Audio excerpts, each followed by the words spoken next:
+2 தேர்வில் முதலிடத்திற்கும் 90 விழுக்காடு தேர்ச்சி பெற்று கடைசி இடம் பிடித்திருப்பதற்கும் பெரிய வித்தியாசம் இல்லை என்று திருவண்ணாமலை மாவட்ட ஆட்சியர் பாஸ்கர பாண்டியன் தெரிவித்திருக்கிறார்.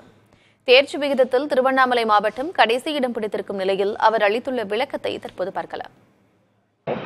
கடந்த ஆண்டு பார்க்கின்ற போது பார்த்தோம்னா நமக்கு தேர்ச்சி கடந்த ஆண்டுல இருந்து நமக்கு 0.6% நம்மளுடைய தேர்ச்சி சதவீதம் உயர்ந்துதான் இருக்கும். கடந்த ஆண்டு 90.47%, 89.80 இருந்திருக்கு. இந்த ஆண்டு 90.47% உயர்ந்திருக்கிறோம். அதே நேரத்தில் நம்ம தேர்ச்சி சதவீதம் உயர்ந்திருந்தாலும் கூட கடைசி இடத்துல இருக்கிறான்றது ஒரு வேதனையான விஷயம்தான்.